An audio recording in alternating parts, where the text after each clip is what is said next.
F1, starring Brad Pitt and Damson Idris, is probably worth seeing in theater. It's a fun enough movie that it's an okay use of your time. There's some neat cinematography. All the practical aspects with the F1 racing are really cool. But as a movie, it's very generic, very forgettable, and it kind of half-assedly commits to like half a dozen different tropes. And while not bad, holds itself back from really being a great movie. It's similar in many ways to Top Gun Maverick if you enjoyed that one. The whole way they filmed it with cameras mounted on the vehicles, a lot of close-up shots, all the sound design is really neat. It makes you feel pretty claustrophobic, kind of like you're there. It's pretty intense. Unfortunately, you get a lot of close zoom-ins on the faces of the drivers, and they're wearing these helmets that you're really squeezed into, which doesn't allow for a ton of emoting. The charisma of Brad Pitt, Damson Idris, Javier Bardem, and Kerry Condon really carries the movie. Let's just go through the plot and I'll talk about why it frustrated me, because I think it could have been a really, really good sports movie instead of just kind of a generic sports movie with really cool practical effects. The general plot is that Sonny Hayes, played by Brad Pitt, is brought onto an F1 team by Ruben Cervantes, played by Javier Bardem.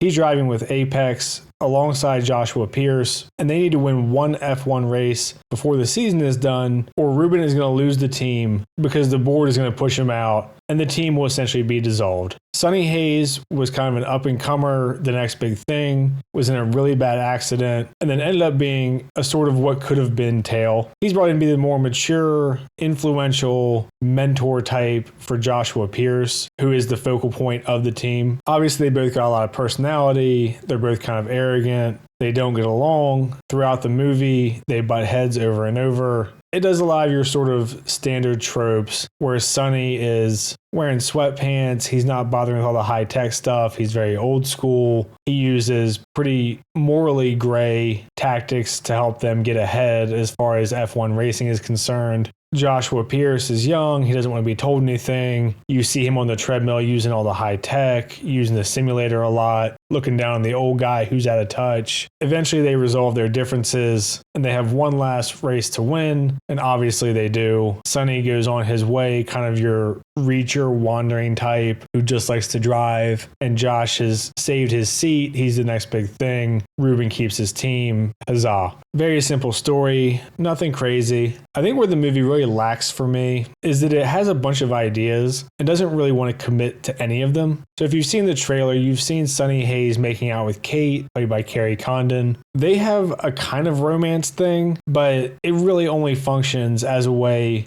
to get Sonny Hayes to exposit his goals like 2/3 of the way through the movie. It's not super developed. Their chemistry is fine. They're both very good actors, but there's just not a lot there. It kind of just boils down to the whole meta idea that Brad Pitt is good looking and the character of Sonny is cool and charismatic. And this element of kind of setup, payoff, like bam, bam, back to back runs throughout the movie. And they never really let any of their setups breathe. So it sort of feels like they had like a list of little side stories and interactions they wanted to happen. They introduce it, resolve it, and move on.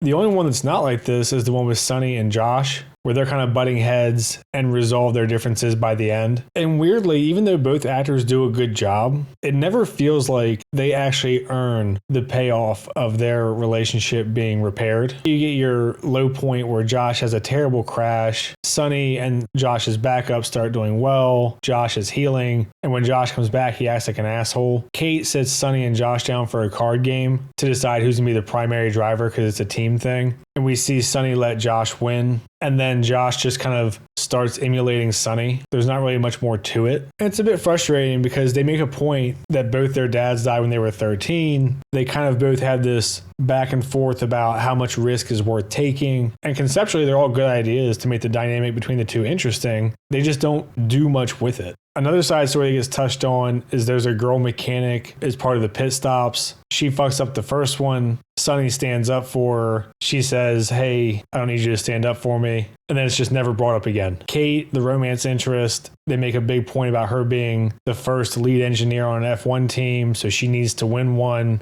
They don't ever go beyond surface level. They win the last race. That's it. Sonny, his backstory I think is very interesting, of a guy who had a terrible car accident, tried to get back into the sport, it never worked out. He still likes driving, but he's just kind of a wandering, van living hippie type guy. but they don't even introduce that until right before the final race. So the whole movie you're operating under, why is he doing this? And it's mysterious. Another side plot is Sonny gets into an accident. Ruben gets pissed off that he finds out about his medical history. Sonny shows up to the last race anyway and says, I need to do this. Ruben gives in. This guy Banning, who's one of the big stock owners in Apex, wants to push Ruben out so he can run the team and keep Sonny on as the one in charge. It gets introduced in like the second to last race that their plans were leaked and that they're illegal. We know that they're bullshit. Sonny goes to leave. Banning goes to talk to him. And then for the last race, Sonny says, fuck off, and they win. So that's resolved. And the last one that I'll mention is that Josh has a kind of partner who's his social media guy and his hype man and that whole deal. And eventually, after Josh and Sonny kind of resolve their issues over a card game, Josh leaves the club early. He starts quoting Sonny, starts developing Sonny's dynamic with the team, and that's the payoff. And when I rattle off all these plot lines and ideas, it makes it sound like, damn, there's a lot going on in this movie. It sounds like a ton of interesting side characters and plot lines and blah, blah, blah, but none of it goes beyond surface level. And then, like I mentioned before, when you do the immediate setup payoff dynamic over and over, you don't get the emotional buildup and the satisfaction of the payoff. It's like, oh, I didn't realize that this was a problem. Oh, it's resolved anyway. So at the end of the day, I think you get left with good performances, pretty cool cinematography and effects, a decent soundtrack from Hans Zimmer, but a very forgettable movie that I think if it was restructured to kind of put more of the payoffs early on and spread them out throughout the movie, or pick less of them and really go a little bit deeper with them, you could have ended up with a great sports movie instead of a movie that's kind of like, well, I don't mind that I saw it. I'm not in love with it. It was a movie of all time.